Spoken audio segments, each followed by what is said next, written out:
Hello दोस्तों। आज हम लोग बात करेंगे सेविंग्स के बारे में। आप सभी को पता है और हमें बचपन से सिखाया भी जाता है कि हमें सेविंग करनी चाहिए। पर जैसे जैसे हम पैसा कमाना शुरू करते हैं तो हम ये भूल जाते हैं कि हमें सेविंग भी करनी है। हम सारा का सारा पैसा खर्च करने लगते हैं। इससे क्या होता है कि हम कमा तो रहे होते हैं लेकिन हमारी कोई बचत नहीं हो पाती। छोटे छोटे बच्चों को पिगी बैंक दे के आदत डाली जाती है कि वो पैसा बचाएं। तो अगर आप पैसा बचाने में आपको दिक्कत आती है तो आप एक रूल को फॉलो कर सकते हैं जिसको बोलते हैं 50-30-20 रूल।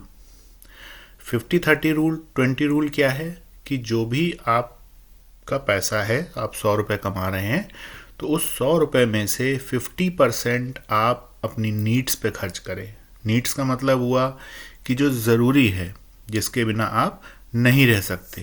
जैसे कि रेंट हो गया, अगर आप रेंट पे रह रहे हैं या कोई लोन चुका रहे हैं तो वो मॉर्गेज का मीनिंग सीधे सीधे होम लोन से होता है। तो कार लोन की यहाँ मैं बात नहीं कर रहा क्योंकि कार लोन आपकी लग्जरी है, बिना कार लिए भी आप चल सकते हैं, बट घर के बिना आप नहीं रह सकते कहीं। तो या तो आप रेंट दे रहे हैं या आप होम लोन चुका रहे हैं।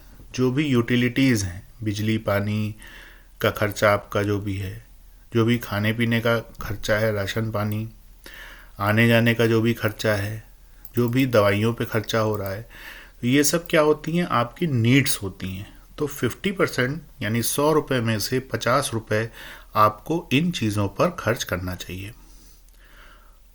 और इसके बाद 30% आपकी वांट्स होती हैं, जो एक तरह से लग्जरी हैं या जो वो चीज़ें हैं जो कि आप चाहते हैं कि आपकी लाइफ में हो। जैसे आप मूवी देखना जाना चाहते हैं, आपकी कुछ हॉबीज़ होंगी, आपने कुछ सब्सक्रिप्शन ले रखे होंगे, आप बाहर खाना खाने जा रहे हैं, शॉपिंग कर रहे हैं, तो ये सब क्या है, आपकी वांट्स हैं। तो 30% पैसा आपको वांट्स पे खर्च करना है और 20% पैसा आपको सेविंग्स में रखना है और डेप्ट रीपेमेंट पे।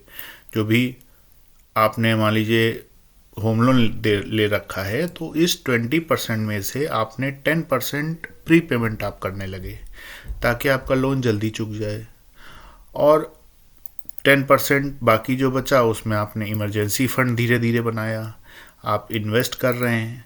तो ये 50-30% और 20% रूल अगर आप नहीं अपनाते हैं तो सेविंग करना आपके लिए बहुत मुश्किल हो जाएगा।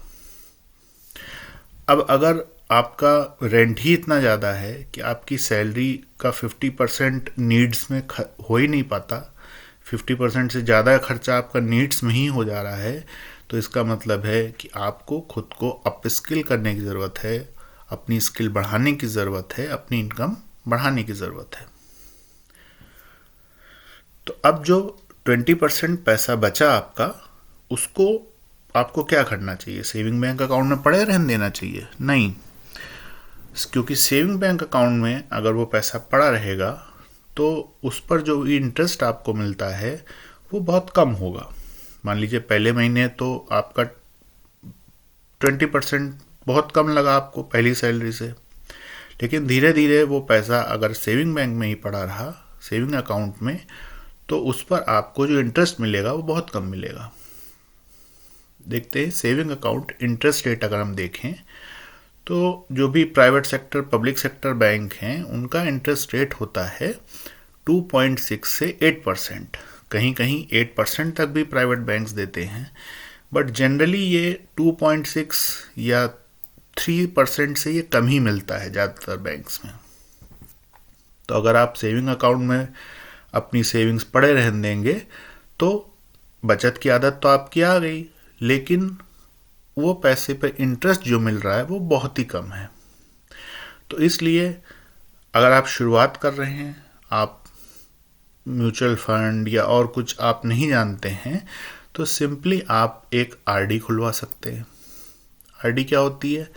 आरडी का मतलब हुआ कि उतना पैसा आपके अकाउंट से अपने आप कट जाएगा। मान लीजिए आप 5,000 रुपये आपकी सेविंग हो रही है हर महीने।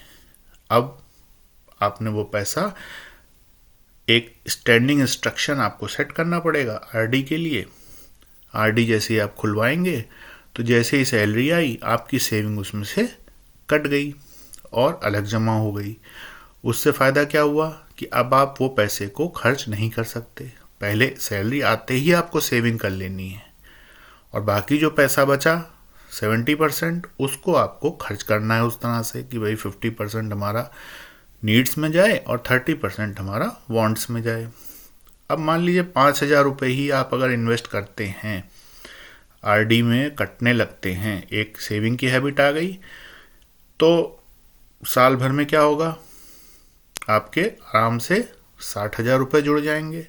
तो अगर हम एक साल के पीरियड के लिए देखें तो ये छोटा छोटा पैसा, और यहाँ पर इंटरेस्ट आपको 6.5 से 7% तक आरडी में मिल सकता है, जो कि सेविंग अकाउंट के इंटरेस्ट से ज़्यादा होता है।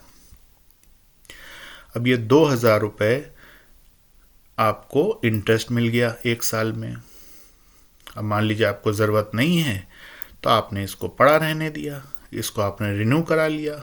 आपने मान लीजिए इसी तरह से आप इन्वेस्ट करते रहे, तो अब छोटी छोटी बचत से क्या होगा, 5 सालों में आप 5-5 हज़ार रुपये की बचत से ही 3 लाख रुपए जोड़ लेंगे, जिस पर लगभग 60,000 आपको इंटरेस्ट मिल जाएगा और 3,60,000 आपकी टोटल वैल्यू हो जाएगी।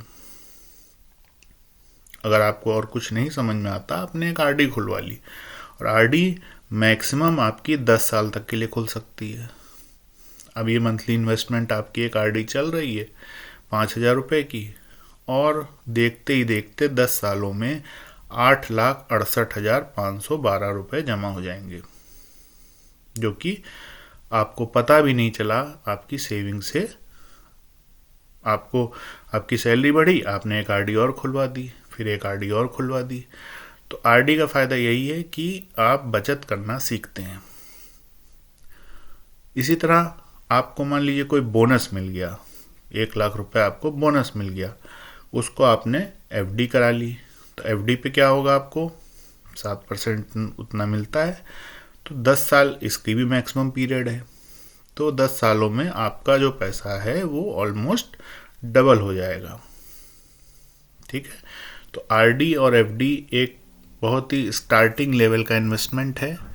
सबसे पहले आपको बचत की आदत डालनी है अपने अंदर, ताकि आप एटलीस्ट 20% अपनी सैलरी में से बचाएं, या बिजनेस जो भी आप करते हैं कमाई का 20% सेव करें, उस 20% को आरडी या एफडी में लगाएं, ताकि आपका बचत की आदत बने।